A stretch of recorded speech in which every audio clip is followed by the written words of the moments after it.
হরি ওং তৎসৎ, হরি ওং তৎসৎ, হরি ওং তৎসৎ। ওং নমো ভগবতে বাসুদেবায়, ওং নমো ভগবতে রামকৃষ্ণায়, ওং নমো ভগবতে শ্রীনারায়ণায়, ওং নমো ভগবতে শ্রী শিবায়। গীতার মঙ্গলাচরণ, গীতার ধ্যান।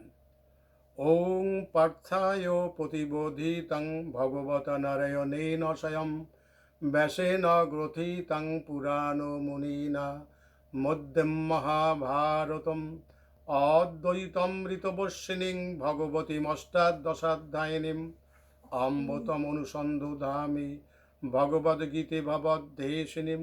নমস্তুতে ব্যাস বিশাল বুদ্ধে ফুল্লারবিন্দায়ত পত্রনেত্র যেন তয়া ভারত তৈলপুণ্য প্রজ্জ্বলিত জ্ঞানময় প্রদীপ প্রাপন্ন পরিজাতায় তত্র বেত্র একোপনয়ে জ্ঞানমুদ্রায় কৃষ্ণায় গীতামৃত দুহে নম। সর্বোপনিষদ গাবদগ্ধা গোপাল নন্দন পার্থ বৎস সুধীর ভোক্তা দুগ্ধং গীতামৃতং মহৎ বসুদেব সুতং দেবং কংস চানুরমর্দনম দেবকী পরমানন্দং কৃষ্ণং বন্দে জগদ্গুরুম। মূকং করোতি বাচালং পঙ্গুং লঙ্ঘয়তে গিরিম যৎকৃপাতং অহং বন্দে পরমানন্দ মাধব। যার কৃপায় বোবার মুখে কথা ফোটে, যার পরম অনুগ্রহে পরম প্রসাদে পঙ্গুজন গিরি পর্বত লঙ্ঘন করতে সক্ষম হন, সেই পরমানন্দ মাধবকে আমরা বন্দনা করছি, উপাসনা করছি, প্রণাম করছি। গীতার প্রশস্তি। গীতা সুগীতা কর্তব্য কিং অনৈশাস্ত্র বিস্তরই যা স্বয়ং পদ্ম নাবস্য মুখ পদ্ম বিনিশ্রিতা। যে গীতা স্বয়ং ভগবান শ্রীকৃষ্ণের মুখপদ্ম হতে নিঃসৃত হয়েছে, তা উত্তম রূপে পাঠ করা উচিত। অন্য শাস্ত্র পাঠের আর প্রয়োজন কি?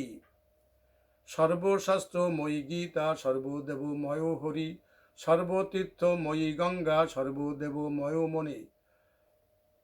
মনু। গীতা সমস্ত শাস্ত্রের সারস্বরূপ। হরি ভগবান, তিনি সমস্ত দেবদেবীর স্বরূপ, আর মনু হচ্ছে সমস্ত দেবতার স্বরূপ, আর গঙ্গা সমস্ত তীর্থস্বরূপ।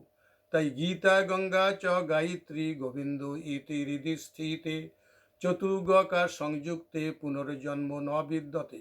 গীতা, গায়ত্রী, গোবিন্দ, গীতা, গঙ্গা, গায়ত্রী, গোবিন্দ, এই চারটি গকারযুক্ত শব্দ যা হৃদয়ে থাকে তার আর পুনর্জন্ম হয় না। তাই গীতা ধীতা চ যেন অপি ভক্তি ভাবেন চেতসা বেদশাস্ত্র পুরাণানি তেন অধীতানি সর্বস্ব।